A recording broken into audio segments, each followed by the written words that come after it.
Bonjour tout le monde et bienvenue dans la Forteresse de Solitude. Aujourd'hui, nouvelle vidéo Actu Comics. Aujourd'hui, on va parler d'un titre qui me tient particulièrement à cœur, qui est dans l'ère Prime, qui est le dernier sorti, et qui est de Jeremy Adams et de Xermanico, et avec un petit peu de Philip Kennedy Johnson. Le Green Lantern One Corps United, donc de tout le monde, le tome 1 qui fait 144 pages pour 18,50€, toujours avec la maquette Prime, donc tout de blanc vêtu, avec le titre en vert forcément, avec le logo Green Lantern, machin, etc. Oui, je n'ai pas fait les vidéos des Dawn of Green Lantern, des deux tomes déjà de Jeremy Adams et Xermanico, parce que j'avais pas forcément envie d'aller dessus jusqu'à ce qu'on me les prête pour les lire, ce à quoi je me suis rendu compte que c'était des énormes dingueries. Spoiler, ça c'est la suite, et c'est encore une dinguerie. Donc, deuxième disclaimer, ou premier, je sais plus, ne lisez pas ça si vous n'avez pas lu les Dawn of Green Lantern. Donc, mon conseil, c'est acheter les deux Dawn of Green Lantern, le premier ou du moins. Lisez le premier si vous aimez, allez acheter le deuxième et ça, parce que c'est la suite complète, parce que du coup, je vous l'ai pas dit, mais en termes de contenu, on a le Green Lantern Civil War Corps Spécial 1 qui ouvre le tome, on a les Green Lantern 16 à 18, la suite de la série, notamment après du coup Absolute Power, car oui, contrairement au Superman ou au Batman qui est complètement nouveau, ou à New Gods pareil qui est aussi vraiment un début de série, ou à Justice League, mais Justice League est quand même la suite d'Absolute Power, ça c'est aussi la suite de ce qu'il y a dans Absolute Power, parce que dans Absolute Power, je sais plus quel tome, peut-être le tome 2, on a un tie-in de Green Lantern où on voit ce qui se passe après la fin du tome 2 de Dawn of, parce que la fin du tome 2 de Dawn of, c'est un putain de cliffhanger qui amène à Absolute Power, et qui amène ensuite à ça. Parce que là-dedans, on a un personnage Green Lantern qui justement apparaît dans j'allais dire les spin-off, les tie-in d'Absolute Power, qui revient ici et qui n'est absolument pas expliqué pourquoi il est là, ni sans truc d'édito, etc. Sachant que on a peut-être, je crois qu'ici il y a quand même, voilà, vous avez un bon gros pavé d'édito si vous voulez le lire, mais ça c'est si vous voulez passer un bon moment à lire de l'édito. Mais ce que je vous conseille, c'est si vous avez envie de lire de l'édito, achetez le tome 1. Si vous voulez lire tout ce qui a été fait par Jeremy Adams, parce que c'est un putain de banger, et qu'il faut soutenir ça, parce que Urban était... François Hercouet plutôt, était plutôt réticent à le sortir, mais comme il y a la série Lantern, il s'est dit, bon, on va essayer d'accompagner un peu la série en proposant des trucs de début d'année, même si la série sort fin août. Donc si vous voulez un tome 2, peut-être aux alentours de la série, faut acheter ça, il faut acheter les Dawn of pour soutenir, parce que les Dawn of déjà de 1 c'est trop bien, et de 2 vous avez aussi du coup la série de Philip Kennedy Johnson à la fin du tome 1 des Dawn of, et toute la deuxième partie du Dawn of Green Lantern tome 2 c'est toute la partie John Stewart War Journal il me semble, de Philip Kennedy Johnson justement, avec je sais plus qui au dessin. C'est pour ça qu'il y a Philip Kennedy Johnson, mais il est juste là pour le premier numéro, parce qu'il y a quelque chose qu'il introduit justement dans sa série qui revient dans le numéro Civil Corps War, je sais plus, Civil Corps spécial. Et je vous ai pas dit, je crois qu'il y a aussi du coup le Fracture Spectrum numéro 1, qui est à la fin, qui du coup amène au tome 2, qui j'espère sera publié en français, parce que c'est trop bien. Le Dawn of aussi, c'était trop bien. C'est surtout, Jeremy Adams est un enfant de Geoff Jones sur Green Lantern. Pourquoi ? Alors ça c'est du spoil. Il y a une magnifique double page, mais c'est du spoil. Parce que, comment dire, donc ça c'est pas Xermanico, ça c'est un autre dessinateur qui est sur le numéro du début. Pourquoi Jeremy Adams est un enfant de Geoff Jones ? Parce qu'il reprend totalement la mythologie qu'a mis en place Geoff Jones dans ses Green Lantern, forcément. On a beaucoup d'exploration. On a beaucoup d'utilisation du lore de ce qu'a mis en place Geoff Jones. On a notamment Oa, Mogo, le livre d'Oa, on a les gardiens, on a les Green Lantern, on a les batteries centrales, on a tout le spectre, sauf, on voit même l'agent orange là-dedans, sauf Atrocitus qui est peut-être mort, je sais pas. On a aussi les White Lantern. Non, ça je confonds avec un autre truc que j'ai lu en même temps. C'est dans l'autre, les White Lantern. On a Jessica Cruz forcément qui a été créée par Geoff Jones dans sa Justice League, qui est une des meilleures Green Lantern avec forcément Hal Jordan et John Stewart. Et si James Gunn a quelque chose à faire, c'est introduire Jessica Cruz dans un film Justice League parce que c'est dans la série Justice League qu'elle est née. On a Sinestro forcément, quand je parle de l'agent orange, hop, si vous avez lu les Green Lantern de Geoff Jones, vous savez.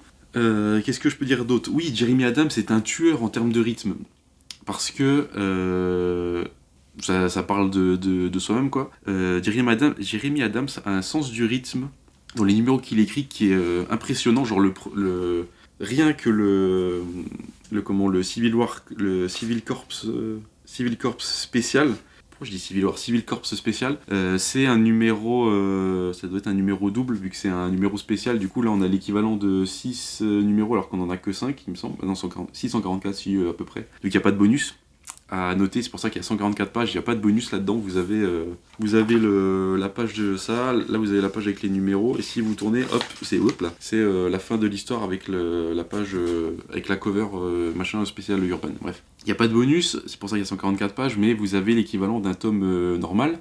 Où est-ce que je voulais y aller? Oui, Jeremy Adams a un sens du rythme qui est complètement dingue et qui est complètement fou et qui vous tient en haleine tout le tome. Si vous êtes réticent à lire du Jeremy Adams, alors déjà ça d'un va vous faire mentir parce que c'est, comme j'ai dit, c'est génial. Les Donoff aussi, malheureusement je les ai pas encore récupérés, mais ça ne serait tardé puisque, spoiler, de toute façon on est dans la vidéo Green Lantern, je vais faire une vidéo spéciale sur qu'est-ce qu'il faut lire avant la série si vous voulez découvrir les Green Lantern, avec beaucoup de recommandations, dont ça, et les Donoff, c'est pour ça que je vais les acheter, et puis même pour moi parce qu'ils sont beaucoup trop bien.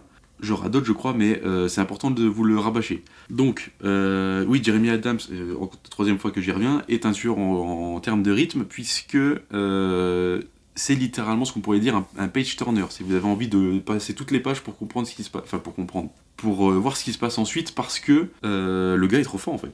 Le gars est trop fort en termes de rythme, et en plus il est accompagné d'un tueur au dessin qui est Xermanico, qui a pas fait grand chose à part du Green Lantern justement, mais qui je trouve va extrêmement bien à cet univers, qui fait alors les compositions sont très classiques, mais il y a une espèce d'énergie dans ce qui dessine qui est complètement folle.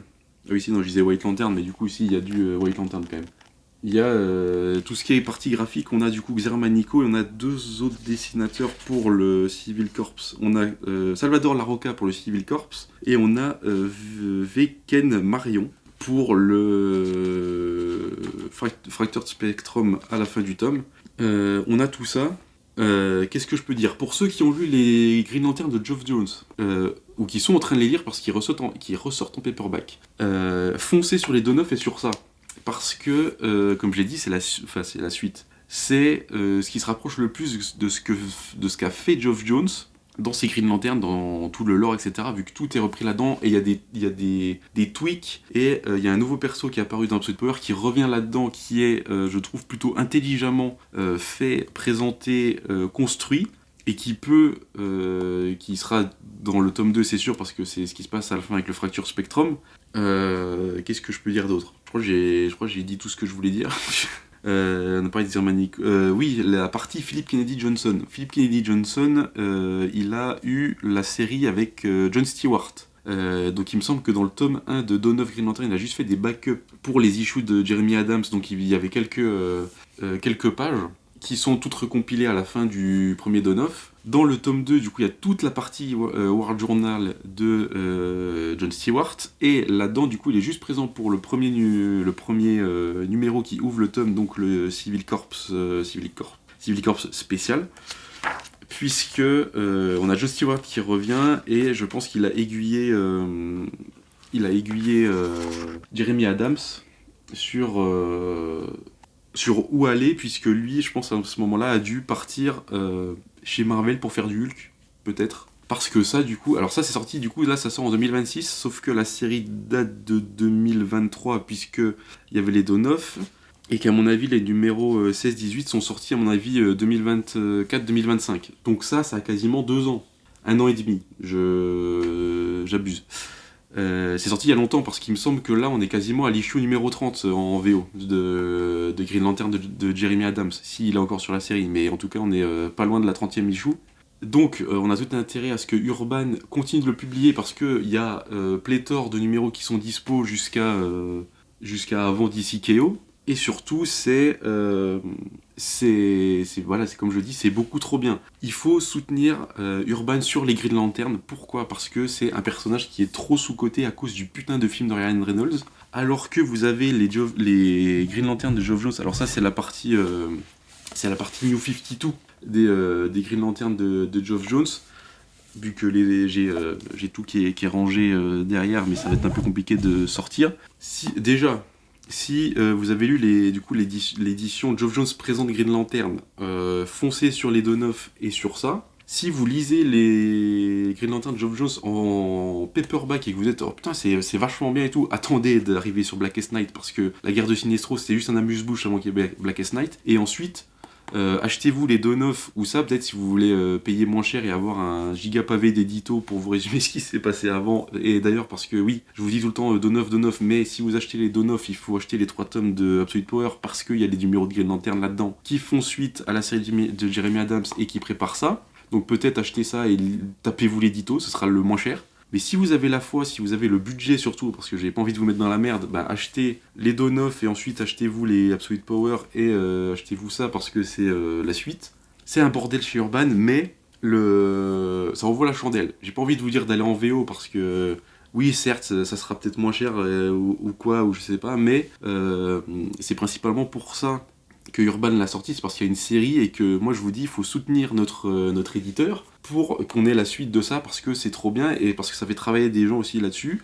Et moi j'ai qu'une envie, c'est d'avoir cette série de retour en VF. Elle est déjà de retour en VF parce que c'est sorti là la semaine dernière au moment où je tourne la vidéo. Mais moi je vous dis, si vous avez un truc à acheter en janvier, en comics, si vous voulez lire du comics, achetez ça parce que c'est beaucoup trop bien. Et si vous accrochez à ce tome-là de 1850, vous pouvez prendre les paperbacks de Geoff Jones, vous pouvez prendre ensuite les Donoff pour rattraper ce qu'il y a dans l'édito de début, les Absolute Power peut-être, oui parce qu'il y a des numéros dedans et que la fin du tome 2 va vous laisser un peu sur un ah mais les bâtards l'histoire est pas finie, bah non parce que c'est dans Absolute Power.